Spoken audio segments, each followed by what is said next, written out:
Hello! On this Tanya's Topics, I'm going to be showing you how to add a seam allowance to a digitally drafted pattern piece. So let's get started.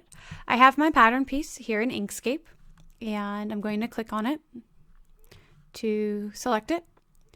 And the first thing I want to do is duplicate it. So if you know your shortcut command key, it's Control D, or you can go to Edit and Duplicate. And again, if you don't know your command keys, it does show right here on the right side. So I would strongly recommend learning some of these shortcuts because it's going to save you a lot of time in the long run. So I'm going to select duplicate. And I can see that I've duplicated because my line has gotten a little bit darker here. So now that I've duplicated it, I want to manipulate the stroke. So I'm going to go down here to the bottom left-hand corner and click on my stroke shortcut so it brings up my stroke menu. And then I'm going to go from stroke paint and I want to be in stroke style, so one tab to the right. Now I'm working in inches and I want to add a 3/8 seam allowance. So the rule of thumb is whatever you want your seam allowance to be, you need to double it. So since I want 3/8, my stroke is going to be 3/4, so 0.75.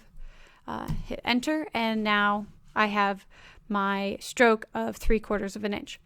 The reason I want to double it is that my stroke ends up straddling my original line, and so the 3/4 of an inch being double the 3/8, it ends up being 3/8 on either side.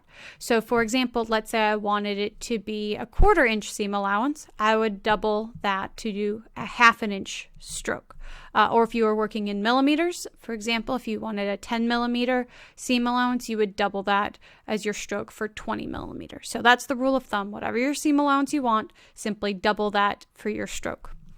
So now that I have my stroke, I actually need this to be in a path. So I'm going to go to Path and go Stroke to Path.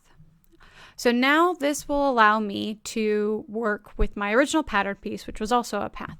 And you can always double check what the properties are of your piece by looking at this bottom toolbar, and that can help show you some of the properties and what you're working in. So I'm going to click and drag so that I have both my original pattern piece and my new piece as well. I'm going to go to Path and I'm going to click Exclusion. And so now it looks something like that.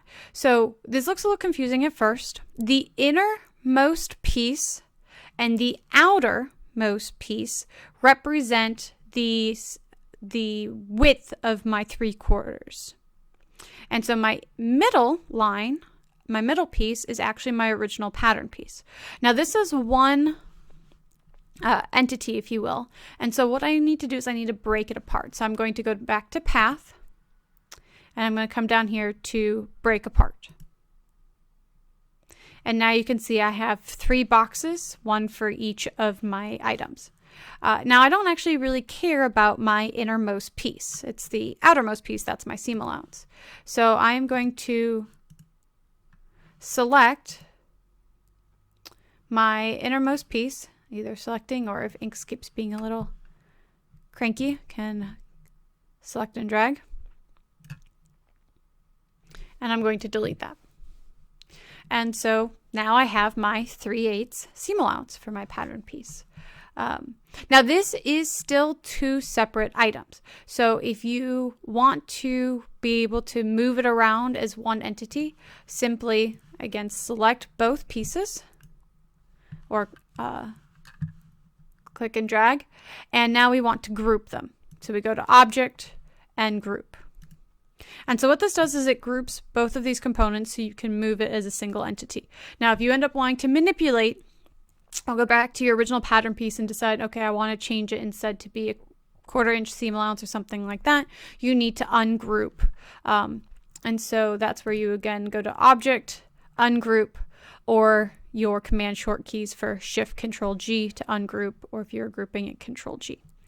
So, and now I have my finished pattern piece with my 3/8 seam allowance.